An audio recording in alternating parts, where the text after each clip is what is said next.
और अब मैं आज के समारोह में लोकार्पण करता श्री शेर बहादुर सिंह जी को आमंत्रित करती हूँ कि आए और आशीर्वाद से अटल जी को और एक नई पुस्तक बहुत जल्दी क्या इसको ऐसा आशीर्वाद दें।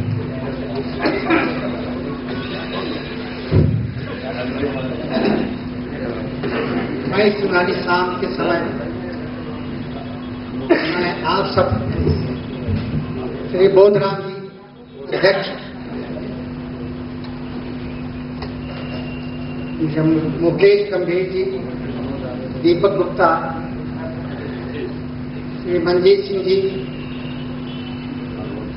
मेरठ से पधारे हुए अभी मनोज कुमार मनोज जी तथा इस क्षेत्र की मानी जानी हस्तियां जो यहाँ मौजूद हैं, मैं सबको नमन करता हूँ।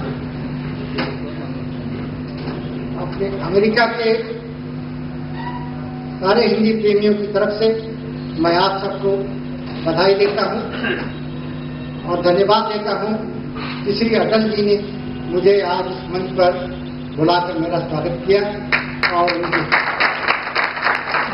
मैं उनका बड़ा आभारी हूँ। अटल जी एक ऐसा व्यक्तित्व है कि अभी 6 तारीख को श्री मंजीत सिंह, जो अमेरिका के हिंदी प्रेमी को हर व्यक्ति उनको जानता है, वो वहां पर ये इनका बड़ा जाना माना पहचाना नाम है मंजीत सिंह। उन्होंने श्री अटल जी से परिचय कराया।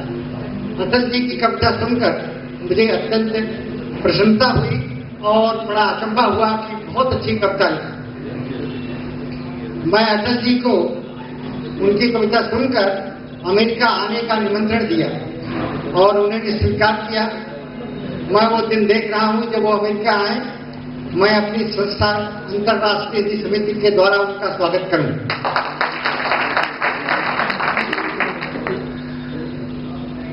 भारत के जो हिंदी जगत के सभी कवि, लगभग सभी कवियों का मैं स्वागत कर चुका हूं। 12 वर्षों से मैंने नौकरी नहीं किया, मैं हिंदी की सेवा में लगा। मुझे बड़ा आनंद आया। मैंने उस दिन चर्चा किया था कि मैं 35 साल से अमेरिका में हूं, लेकिन बचपन से देश प्रेम और अपनी राष्ट्रभाषा हमको इतनी प्रिय रही कि हमको कोई देश इतना अच्छा नहीं लगता जितना भारत लगता है।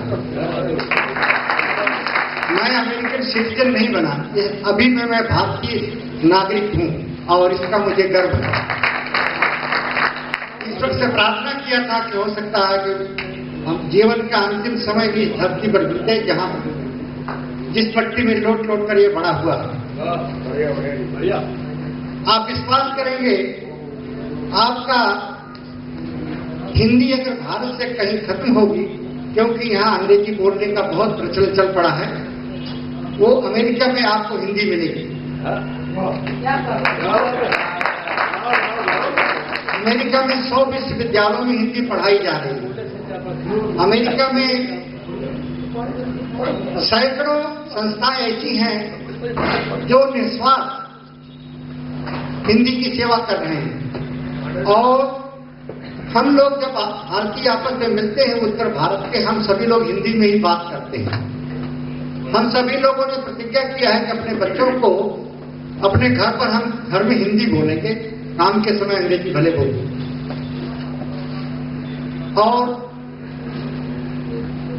तो ये अटल जी जो हैं, जो ये मौका दिया है, मैं इनको विश्वास करता हूं कि हम सब हिंदी की सेवा करते रहें और वो वहां पधारे।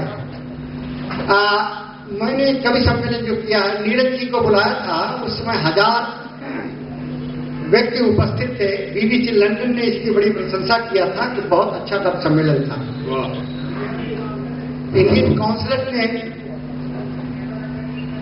हमको इसके लिए कई बार पुरस्कृत भी किया। 2007 मई 13 मई से 15 मई तक विश्व हिंदी सम्मेलन न्यूयॉर्क में रखा गया था।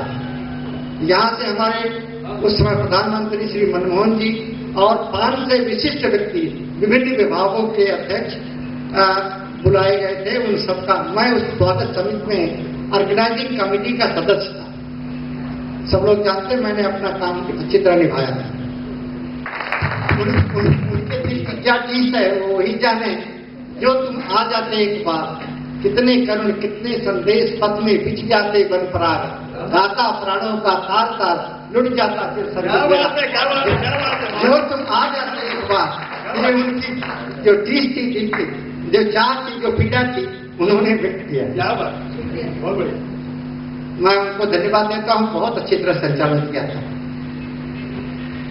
एक निवेदन करूंगा कवियों से।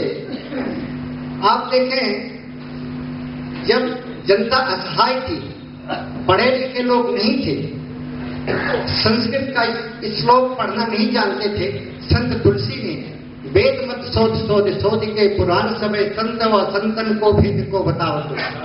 कपटी कुराही दूर कल के कुचाली जीव कौन राम नाम चर्चा चलाओ। उस समय बौद्ध धर्म के बाद एक धर्म की परिभाषा भी बहुत जटिल हो गई। उन्होंने केवल राम नाम अनपढ़ लोगों को एक ऐसे ग्रंथ की रचना की जो कुटिया, गरीब की कुटिया से लेकर राजा के महल तक पूजा जाता है, और हर आदमी केवल राम नाम कह करके कलयुग केवल नाम आधार। तो सबका कितना बड़ा कल्याण किया। संस्कृत का श्लोक जनता, हमारी गांव की जनता नहीं जानती, तो तुलसी ने ऐसे समय में अवतीर्ण हुए जब जनता असहाय नजर आ रही थी। ऐसे काव्य की रचना सब लोग करें, ऐसे काव्य जिससे जो समाज का साहित्य समाज का दर्पण होता है, तो ऐसी साहित्य की रचना की जाए। आजादी के समय बच्चीशरण गुप्त तथा अन्य लोगों ने अगर अपनी रचना न की होती तो आजादी में इतना जोर नहीं पकड़ते। तो मैं कवियों से भी निवेदन करूंगा कि उनकी रचना ऐसी रचना करें जिसका कोई उद्देश्य है। जिस कविता में भाव नहीं वो कवि कैसा कविता कैसी, जिस सरिता में नीर नहीं वो सर कैसा सरिता कैसी। तो हमारे यहाँ हिंदी की बात हम सभी लोग, आप विश्वास नहीं करेंगे, खास करके लेडीज हमारे यहाँ हमारी संस्था में निस्वार्थ रेणु गुप्ता मोहन का, एक बिहार की सुशीला मोहन का है, आजकल भारत का भ्रमण कर रही है। अपनी संस्था की शाखा हैदराबाद में खोला, कलकत्ता में खोला, कानपुर में खोला। वो 22 तारीख को हमें यहाँ दिल्ली आ रही हैं। लोधी रोड पर उनका स्वागत है, और किसी व्यक्ति मिस्टर नाम याद नहीं आ रहा, उन्होंने 1 लाख रुपए हमारी संस्था को दान दिया है यहाँ। और आपको गर्व होना चाहिए कि अमेरिका में इसका बहुत प्रचार हो रहा है, और कितनी विद्वान गए हैं, 1.5 से बुक लिखे हैं। गुलाब खंडेलवाल लगभग 1.5 से पुस्तकें लिखी है। ये सब हमारी संस्था में इसके पहले प्रेसिडेंट थे वो। तो आपको विश्वास दिलाता हूं कि हिंदी वहां जीवित रहेगी। और आपका ये जो हिंदू दर्शन है, हिंदू दर्शन भी अगर यहाँ खो जाएगा तो वो अमेरिका में मिलेगा।